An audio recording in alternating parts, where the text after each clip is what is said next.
We are live. Okay, we're gonna get started. This is my presentation. It's Unlikely Lovers, Applying Tech Ed to Theater. So the whole point of this is we already do so much in like the topic and subject area. How can we apply it to theater? Because that's like my whole thing. So I wanna raise a hand. How many of you have built a set for your school? It's almost everyone here. So we all know that this is something we're already doing, right? So, continuing, why should you listen to me? I'm just a student here. Why should you even listen to you, Jacob? And so, that's Tech Ed Jacob, and that's Tech Theater Jacob. If you notice, they're the same guy. So, I have been a tech student here for 5 years, and around halfway through my second year, I decided to also get a tech theater major. So I'm a double major here. I'm getting a Bachelor of Science and a Bachelor of Arts in Tech Ed and Tech Theater. And I've worked professionally in Tech Theater at the Santa Fe Opera, as well as, just I've helped at here. I actually built that piano, the not functioning piano, it's a prop piano, that this school used when we did Romeo and Juliet a couple of years ago. I'm very proud of it. Anyway, continuing. Why do we want to teach tech theater? Right, we're all here for a reason. And so, to start, I'm just going to cover them all briefly. We want to give our traditional students, the ones we already see, a new context to technology education. We want to show how adaptable tech ed criteria can be.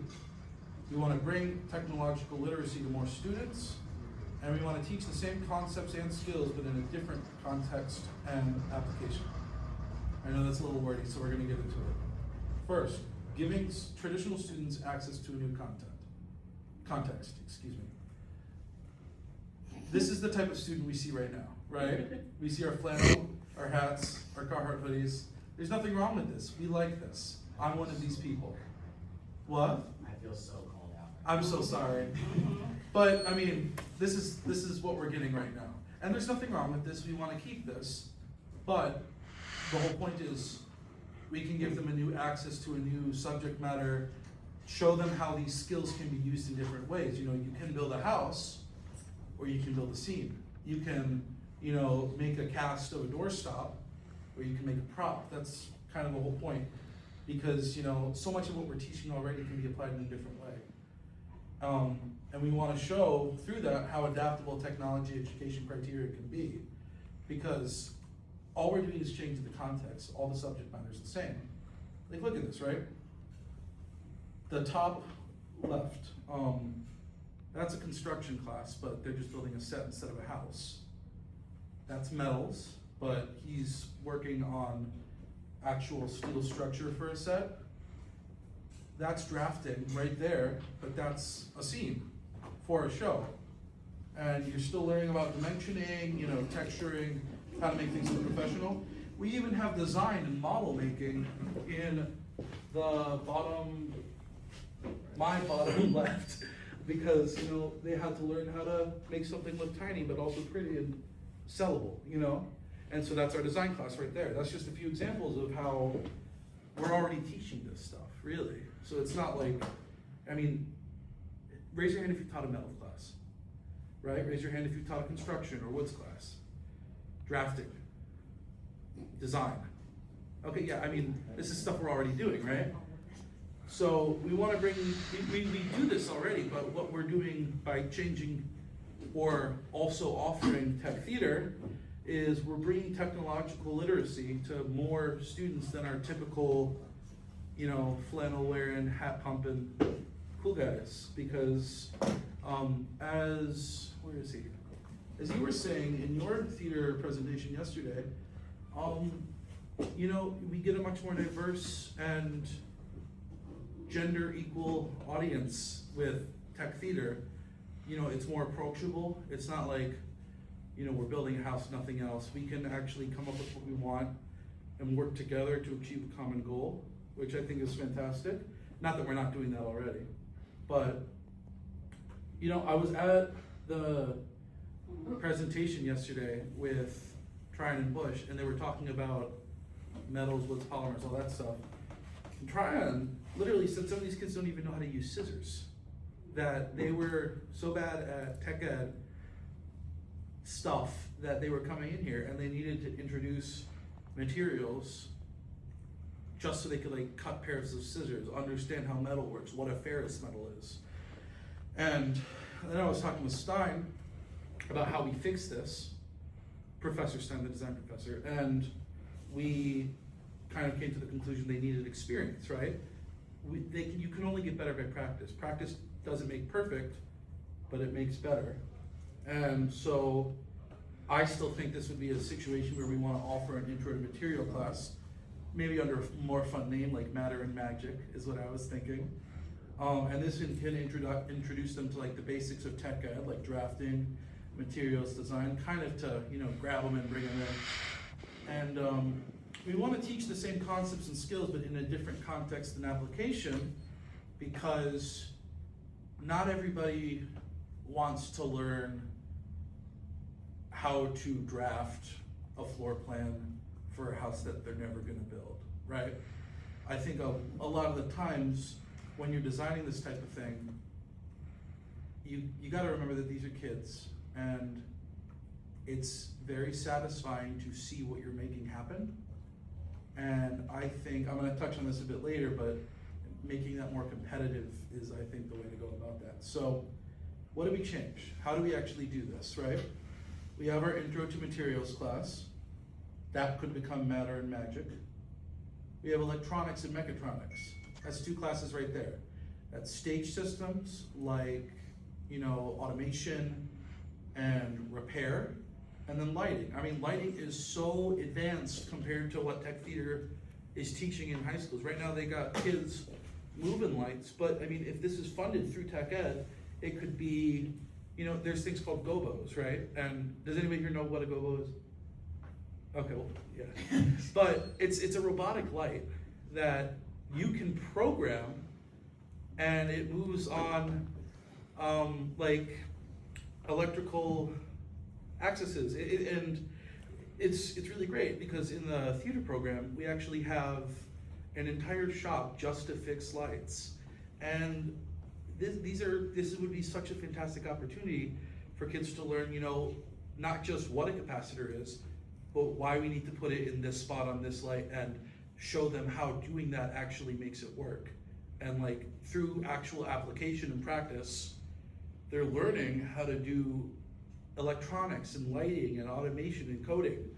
We got design, which can be transferred over to theatrical design, drafting, scenic drafting. CAD basically stays the same because they got to learn these programs. We have metals, woods, and polymers. That would be the second half of Matter and Magic.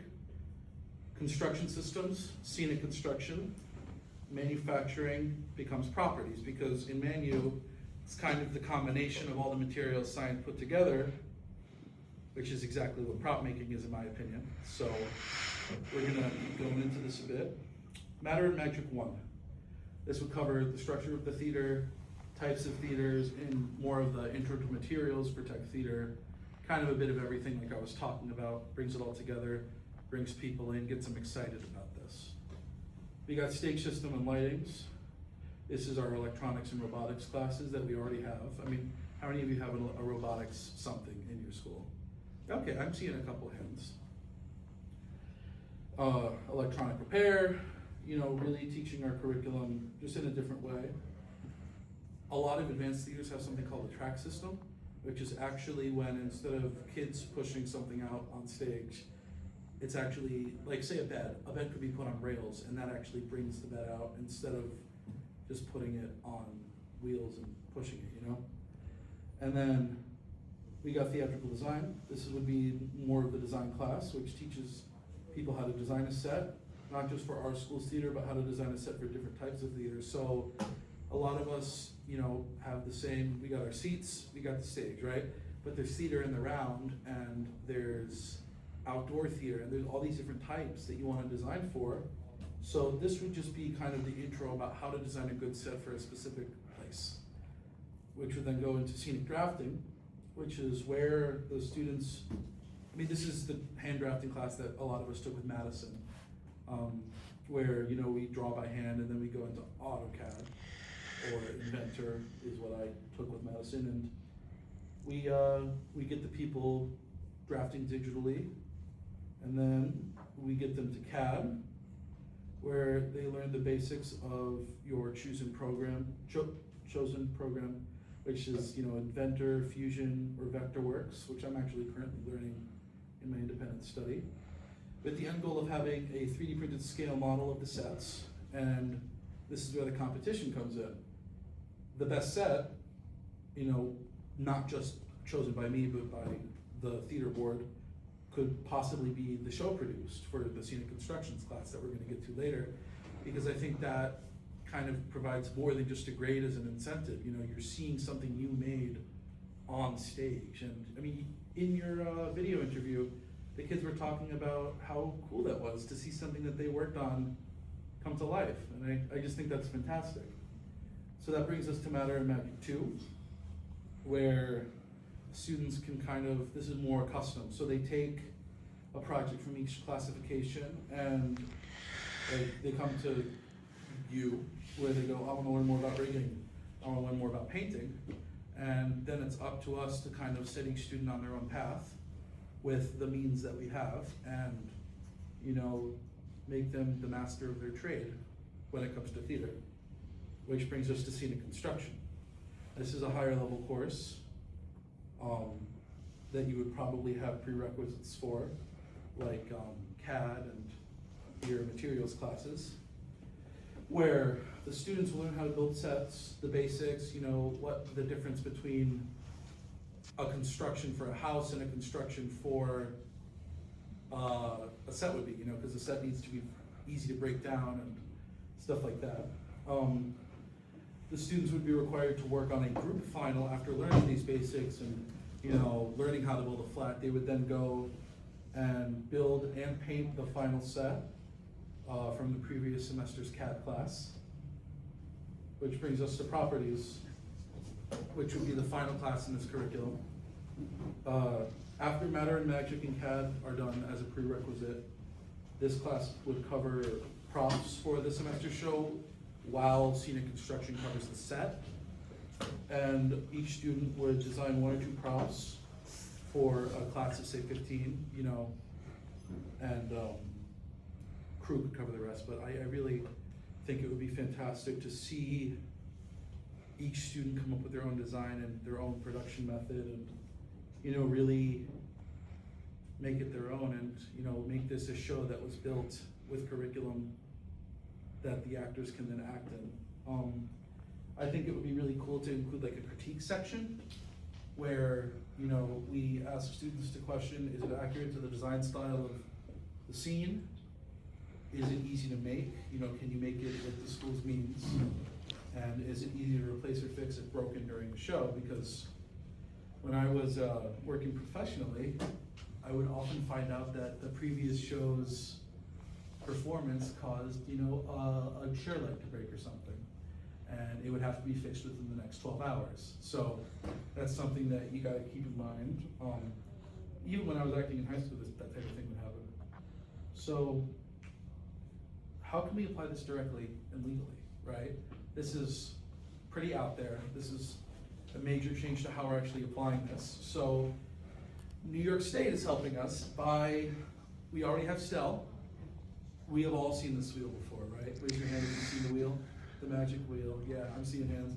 And New York State actually has theater standards too that match different criteria that could potentially make your tech ed class also an arts class. So we're gonna cover some of these right now. This looks like STEL, doesn't it? I want you all to take a second, read through some of these, and we're gonna talk about what you guys think. Just take a second. Raise your hand when you're done. How about that? We've all done that before.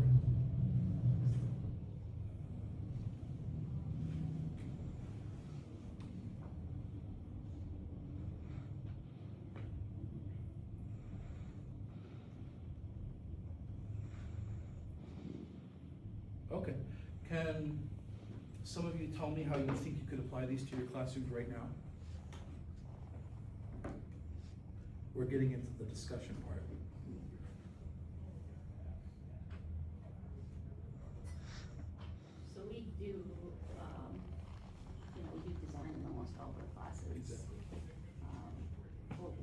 one thing, you talking about like the different types of theaters, and like I've heard them, Yeah. but I am no expert in the theater world. Mhm. How do we make that, as a technology teacher, how do we get that new information with the theater side to pull them in? Are you saying like how do you add that little flair? Well, like, so you pointed out that houses are built very differently than sets, right? They don't be as strong and everything, so if there's a teacher who's interested in this, has no experience with theater, didn't do it growing up or anything, obviously they're not going back to school to learn all of that. Yeah. So are there resources already that exist? Is there books? So yeah, there's a lot of actual standard books. We covered one in my class in the theater department here. I think there's a whole book called like The Basics of Theater that covers everything from like how to do a rigging system to how to make a flat the right way, how to make it properly supported under the weight. A quick read of that, which I'm sure we've all done for our own class research before, would basically allow you to see how what you teach now could be applied to what's in that book. And I don't remember the name of it right now, but I can definitely email it to you later. I just have to ask Sam Renner, who's in the tech department here. I actually have a good resource. It's called Stock Senior Construction Handbook. It's a PDF. I can share that with you as well. Fantastic, yeah. Can you share that with me too, so I can Yeah, of add course. it to this file when I share with Stein? Yeah. The backstage handbook too. That's what's, yeah. It's like one of the, it's got like jokes in it, kinda, and like there's in the section about washers, there's one that has a, like, normal, like just regular washers, lock washers, split lock, all that. And then it's got a front loading, which is a picture of like an actual washer with a cat like spinning around in it, stuff like that. Yeah, no, that's what I was thinking of. So, yeah, the Backstage Handbook would be an excellent resource. That's what I learned a lot from Sam Renner over in the Tech Theater Department here. I've taken a lot of classes with him, and he definitely likes that book. Any other questions? I can elaborate. So, I mean, what we do for like the first standard about applying basic research. Yeah. I mean, how I do it with my stage crew kids is we just do a huge mood board. So like when they come in, it's literally, we're all conquering one task and we get different inspirations. So like when we did Leader of the Pack, they were finding different resources, or they were bringing stuff from home like vinyl records, or like they were taking the music and they were dissecting the words up. Mm-hmm. And we did it collaboratively, where again, it would be aligned with the HS Proficient TH1 standard. Yeah, we call that dramaturgy. Is exactly what that is. I did some dramaturgical work for last year's production of Tuck Everlasting. That's all research. That's, I think, a fantastic way to get the students to learn how to research by seeing how they did stuff for that time period that the show takes place in. I think a good example would be when I was working on Don Giovanni. It was set in 1870s England, and so I had to make essentially like a painting board that had like joists from back then.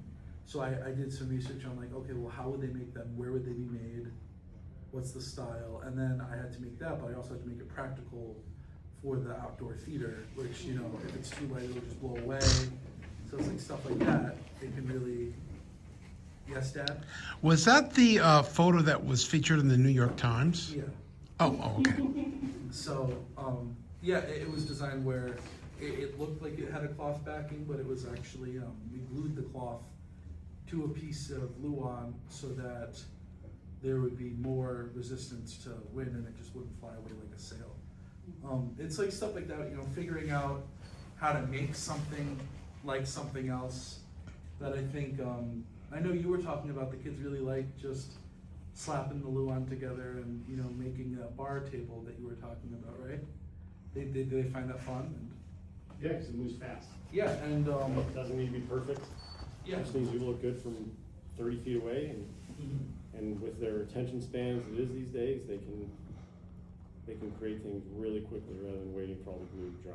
Yeah, and we're still teaching them, the basics like wood glue, stapling with like a pneumatic tool, staining. It's still getting covered, it's just faster, which is, high quality and fast is definitely what we want in tech theater.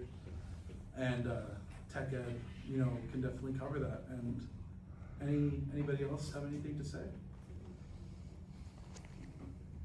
If you really look at it, it's only a mindset. Exactly. It's because too many people, you got people who are focused on the back, traditional ways or the old ways, which don't exist anymore because everybody uses it. Very few people use screwdrivers anymore and things. But it's only your perspective on how you want to present it. There's nothing wrong in your presentation on the theater based versus the traditional, or it could be something else. It's just a matter of, and there's no limitations because the state doesn't limit you on anything. Exactly. As long as your school board is happy with what you're doing, you can do anything you want. And I'm sure the school boards would be really happy with bringing in more students to your programs. I think another thing I'd bring up too is if you get a student that may, on the other side, a student that may be interested in theater, but maybe not have the skills that, or, I'm just thinking outside the box here, but it's like, I can see a group of students that may like to perform, but they're looking for that. And as we know, the career outlook for somebody that wants to perform, that may not be there for them. The end goal, when they graduate, they may not be available. But if they were to learn some construction skills, they could learn how to use tools, they could learn how to build and create, And they still could learn learn how in to theater. design, it's transferable. Yes. So later on in life, they can get a job as a contractor, or for a contractor, or become a Well, contractor. even tech theater is actually pretty employable compared to a lot of fields in the arts. Yeah. Because, they always need another person in construction. And I was amazed, my family took me to a play, Mhm. went into Syracuse, and again, they dragged me in there, cause I'm not. But they took me down there to watch it. I had a ball just trying to figure out how the stage works. It's so fun, I'm right? looking at it going, how did they get that? It spun around, it was Les Mis or something like that. Yeah. And it's like, this is like this, wow, and very mechanical. Yeah. So it drove my wife nuts, cause I'm like, how's that doing? I have a similar experience. I was seeing Mrs. Doubtfire, which my mentor actually worked on. Absolutely. And there's a scene where he comes out on stage with like these VR goggles on. Yeah. And I'm like, well, this actor needs to see where he's going. How does he do that safely? That's how they're doing it. I look harder, there's two tiny little pinholes It in is. it that he can see out of, and I just think that's like, I got such a kick out of that, cause I mean, not the music, I didn't even follow the story. I'm just trying to figure out how they flipped that thing around, that boat turned into a sidewalk. I'm like, it was really cool. I mean, Danielle here is a scenic designer, and she's actually my professor for my independent study right now, and we're always talking about how one thing could be another. Like we were talking about how bar tables could become beds for a different scene in the show, and that's so fun to figure out, and I think the kids would really like that too, and it's that mystery that you get to make that I think is really fantastic about this. And We were talking about simple machines and energy, we're talking about riggings and Yeah. inclined planes. that's right there, And I'm looking at it going, yeah, I mean, that's how the curtain opens and closes, and, those types of things, that's awesome, that's awesome. At my community college before I came here, I actually saw, for the production that they were making, I couldn't tell you the show because unfortunately didn't get to see it. They had basically had a rotating set. Yeah. So the entire show was basically on a massive lazy Rotisserie. Susan. And there's actually multiple ways to do that, and with the kids getting to put thought into this and how to do this economically, I really think it's just like, well, do we put it on a direct drive or do we do a pulley system? There's even some that you can roll by hand by putting oh my gosh, what are they called? Thank you. By putting casters underneath and then like people spinning it on the back of it. There's so many ways to do this type of thing, and I think it's really great for a student to be able to design and explore this, not just from us telling them this, but from them doing their own research and then figuring it out and then, supplementing what they do. Like you were saying in your class, again, I keep coming back to you this. We presented on very similar subjects. Kids would come to you and be like, well, I want to do this. And you're like, that's fantastic. You learn a new skill by that anyway. Let's do it. And I think just that idea of supplementing how they learn and their want to learn and make is just so fantastic that I'm very excited about this, and I really appreciate all your participation. Question. Yes. Timelines. So, in my school, we do a fall play and a spring musical. So thinking about okay, if students are designing, Yeah, they have to learn the information before they can obviously start to design. yes. Is it feasible to do the whole design and the build with a fresh set of students in a single year and have it ready for, let's say, not the fall play, but for the spring musical? Or is it something you have to kind of think a year ahead of? Yeah, a lot of tech theater programs usually think multiple years ahead of what shows they're doing. So when I worked at the opera, they were talking about what they were doing for the 2028 season. It's not that bad for us. All we really need to do is think a semester ahead, if there's 2 semesters. So the design class is designing in the spring for the fall show. The fall class is designing for the spring show. And then they're building the spring show from the fall class design. And I think, you know, it would take a second, right? Because say we start our design class, I mean, all of this, right? Let's go back to our list, you know, to get, to get to where we wanna get for scenic construction, it could take potentially, you know, a year or 2 to, you know, get our footing and get the students that are actually, yes. You can probably help your timeline with your own suggestion about having some modular components of your bar that's a bed or a refrigerator that spins around to a bookshelf, and Yeah. you know, you could have a selection of modular stuff that you always have and then Yeah, design around it. I completely agree. That piano I built for Romeo and Juliet is what's considered a legacy prop now. So whenever they need a piano now, they just bring that one back because it's always gonna be a piano, you know? And I think stuff like that is, I mean, it's fantastic, right? It can be repainted and redone for like a different scenario, a different design style. And, you know, these are resources where the blueprints could be supplied to the students when they make their designs. They could pick pieces of old minis from the old set, put them together. I completely agree that it, you know, that could really speed up the design process as well. Yes, Dad? Yes. What about the thought of suggesting to students that what you're working on now, you may consider what other types of things or what other types of applications for different shows that may be featured in the future? That you're not just building for one thing, but you're building essentially modules that can be used in variegated ways in variegated shows. That's exciting. That would be exciting to me as a kid. So like, what, well, you are a kid, but what do you mean? Can you elaborate? Why would you find that exciting? Well, I mean, if like you build this incredible staircase because you have to have a balcony, the next set, a year and a half off, 2.5 years off, you might use that stairway in a different way, not just to a balcony, but maybe to an elevated ballroom or something like that. Yeah. And to suggest to kids, you're not building one thing, you are building something that can become an inevitable number of other things, kind of like a Lego legacy. Yeah. Modules. I think that's fun. With a situation like that, the school would have to have an area to store big scenic stuff like that they might not have. Yes? So one thing we've been doing is we've been communicating with all the other schools in our area, and all of them do have these legacy props, and they're getting shared throughout the Yeah. schools and all the community theaters. And some schools are trying to rent some props, like those Yeah. dragons that I made, other schools are renting those now. Income for your schools. But largely, we're just sharing them with all the other districts. That's really cool.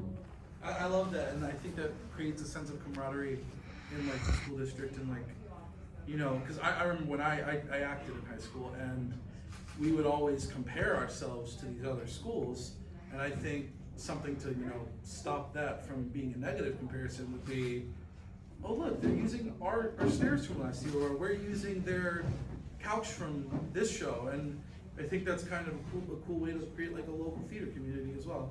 I really, that's fantastic. We can keep talking. I mean, I got you guys for another 30 minutes, so if you, what? Oh, like I said, I got you guys for another 14 minutes. So we're on the clock actually. Yes. Jesse, you were saying something about getting a state certification in art or Yeah, I was talking to Professor Dickman about that for myself recently. It's so once you already have a tech ed certification, you can immediately get a tech theater certification or a theater certification. But to keep it, you have to take theater classes. So like, I'll be able to hold on to it because I'm getting my theater major. But you know, they want graduate level for you to actually maintain that for a while. So you don't need to get a whole theater degree or a theater master's. Just take some graduate level theater classes to basically show like, hey, I've learned professionally how to do theater. I have a theater certification now. And I think that's I'll go back to the standards slide because a lot of these in the document, we're actually talking about what applies to what. So like, this one's an art credit, this one's a math credit, because there's no strict theater program, but there's an art program, there's a science program, there's design, and there's tech ed, and you know, so it's like different parts of this curriculum that they've created, and I can share this document, or you can just look up New York State theater standards for education, because it's literally the first thing that shows up. It shows like what each thing applies to, and I just think it's like really cool. The document isn't strictly for tech theater, but that's what we're covering here today. So there's also stuff like acting in there, and you know, picking apart, like you can get English credits from this, which I think is cool by like picking apart the script and doing that type of research, and I think it's really, really neat. And students can get their art credit if they were taking a theater design sure. or I mean, Right, I it's know not where I just- went to school, you could either get an art credit or a tech ed credit, and both counted for like the same thing. So I took all tech ed classes. I think I cleared out the entire curriculum in high school. So I figured I'd come to Oswego and clear out theirs too. Any other questions or statements? You know, this is kind of the discussionary period, so. Thank you all so much for coming. I'm really, oh, yes, Don't you have a website? I do have I one. found your website online I before. can Do you mind pull it sharing up. that with us? Yeah, I think I can there was some really cool photos in there. Sure. And I think what was most compelling to me is that you were showing, I don't know if it's the shop here or lab here or in the theater department. Here's my but- website. We'll go to my portfolio. I can show you guys some stuff I've worked on if you want. Is that okay? Okay, so this is actually right in the tech theater lab. This is me. I set a certain cut height on like to build the piano keys. I used wood filler to put the legs together. I did posts, and then I did bendy ply to wrap it around. And we smooth it out. We have the logo. It even opens, which I'm really proud of. So if we wanted to later, we could like actually add fake strings and stuff like that. It's incredibly lightweight. So what we do when it's packed up is we pop off the legs, put them in the main storage area, and put it on its side in the basement. This is a jetpack I designed for the Addams family here. The tops and the wings are completely 3D printed and designed by me in CAD. They have internal lighting systems. There's a fan vent system for the streamers on the bottom with a battery pack inside one of these capsules. I painted it. That's our Uncle Fester with it on. I even used hot glue, if you can see, to make it look like it was welded. And then like stickers to make it like look homemade. And I mean, if you're looking at this, you're seeing this is Tupperware basically made to look fancy. The kids could absolutely do this. I mean, that's a flour sifter that I hot glued on. You know, we're learning about how to bond plastics here. We're using spray paints in our spray booth, and you know, it comes to life and it gets them to make something really neat. This is a bench I designed when I was at the Santa Fe Opera. This was like, I'm really proud of this one. This actually got in the New York Times. I printed it, a whole scale model in CAD to trace on the bandsaw. I built them. They have secret casters on the inside. And then I wrapped it in bendy ply, and then paints took over and gave it the concrete look with glue, latex, and sand. Wow. Yeah, and this is something we could teach the kids how to do, and then they weathered it and it was stage ready. This is that canvas I was talking about. I had to modify the holder to hold a canvas this massive. This also got in the New York Times and the promo material for Don Giovanni. You can see here the wood-backed canvas. I was really proud of this one. And then here's the more miscellaneous prop work, which, you know, I made another bench. I actually had to use welding for it. We learned how to foot with adding basically greater holding lengths to the music stand so they can hold better in the wind. I completely rebuilt this top half of the luggage cart so it would be able to hold a whole person on it. Even minor work like joinery to make a cross going right on top of the podium. It's all, you know, right there. Wicker repair, painting, nailing, you know, everything. It's all here. This was for a show I did here my freshman year. I switched from prop maker to head chef for this show because they were actually eating the food on stage, and you know, that's props. That's something that they're doing too. And you know, that's where I learned how to put out a prop table. And you know, this is a drill stand that I made in high school. Or no, this is a shelf system I designed for the opera that I then mass produced for them for storage systems there for like their nuts and bolts. And yeah, and then I have some stage photos I took. You know, this is of that canvas structure right on stage. This is one of the cars I helped work on repairing. It's a Sprite, which is pretty neat.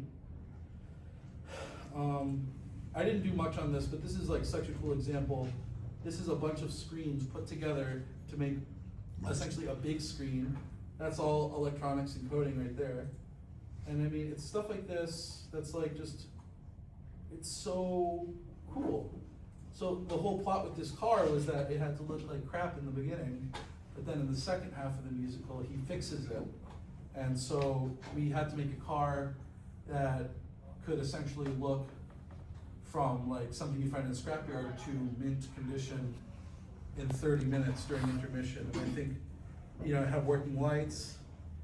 It's like stuff like that I just think is so neat. There's not much in my film gallery. This is just, I do photography for fun, but yeah, I really think it would be a lot of fun for the students to apply tech this way, and thank you all so much for coming.